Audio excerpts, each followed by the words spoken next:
How to Make Friends with a Ghost by Rebecca Green. Before we get started, let's go over the parts of a book.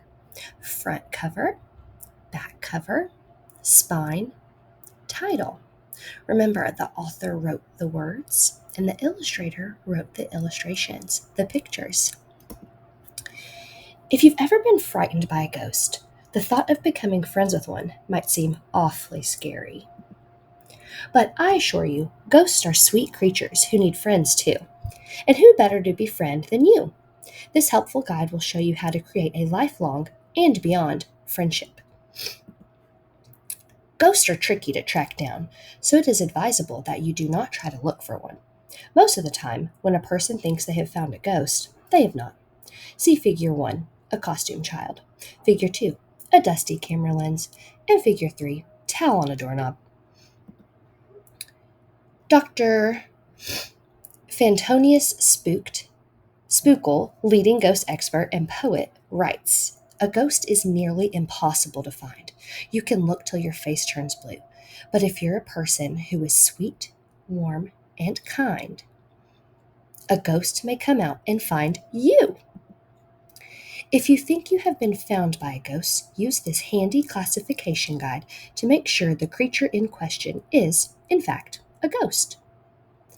From the archives of the Paranormal Classification at the Society of Supernatural Studies, a small mouth but eats a lot, a healthy ghost has rosy cheeks, arms but no fingers, shifts in size but is usually 2 feet tall, great eyesight, can see in the dark, body transparent and will flow slightly. Part 1, Ghost Basics. Do's and don'ts. Although you might be frightened when a ghost greets you, do not run.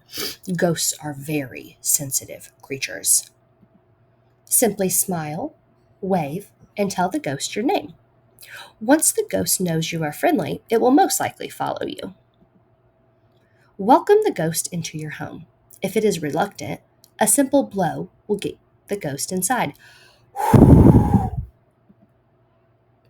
Warning, never ever put your hand through a ghost. It can cause a serious tummy ache. Part 2, Ghost Care. Ghosts love to snack. One sure way to a ghost's heart is to fix its favorite treats. Muddy tarts, moldy toasts, cinnamon-dusted insects, earwax truffles, and pickled boogers. Chances are, your ghost will want to help you in the kitchen. I suggest making floating spaghetti and mud balls together. I also recommend these other tasty dishes: musty biscuits with toe jam, monster mashed potatoes, spiderweb sushi, dead leaf salad with boutons, and a thunderstorm soup. For these recipes, see my book, Superstitious and Nutritious Wacky Snackies for Your Ghost. Take your ghost for a walk in the woods. Ghosts love to collect leaves, acorns, and worms. Read scary stories together. Ghosts love to be read to. I suggest Talked of the Living by Mort L. Beings. Oh, Tales of the Living by Mort L. Beings. Tell jokes to your ghost. They love to giggle. Knock, knock. Who's there? Boo. Boo hoo. Why are you crying? Take your ghost trick-or-treating on Halloween. Everyone will think it's a ghost costume. Throw a dance party. Ghosts like to groove to creepy music. I recommend Spooky Jams by the Spiders. Give your ghost a bedtime bath. I suggest warming water in a cauldron and blowing your own bubbles. Putting your ghost to bed every night will ensure it sleeps soundly with plenty of nightmares. Ghosts love nightmares. Make your ghost a cozy bed. Try laying down the moss in the darkest corner of the attic. You can make a canopy out of spider webs. Or hide your ghost in your sock drawer. It's also a great place for napping. You can even hide your ghost in the refrigerator. Ghosts love to be cold. Do not let your hazards. Do not let your ghost be used as a tissue. Booger removal is never easy. For cleaning tips, see my book From Gross to Boast Grooming Tips for Your Ghost. Do not let your ghost help with the laundry. Do not let your ghost get eaten. Others can mistake ghosts for food items, such as eggs, whipped cream, sour cream, and marshmallows. Part 3. Growing Together. Growing up.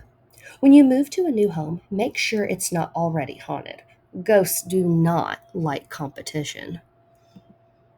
When you start working, you will still have to make time for your ghost. I suggest a take a ghost to work day. When you start a family, your ghost will love many versions of you too, and playing peekaboo. You will get old, but your ghost never will. It will still want to collect leaves, acorns, and worms. If your eyes can no longer see, your ghost will be there to read to you. And even if you can't remember jokes, your ghost can. It will be there to make you laugh.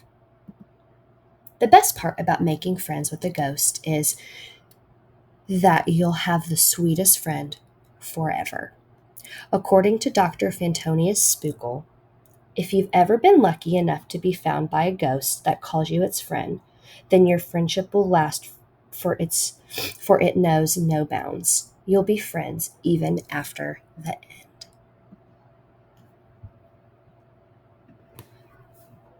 Thank you so much for reading with me today.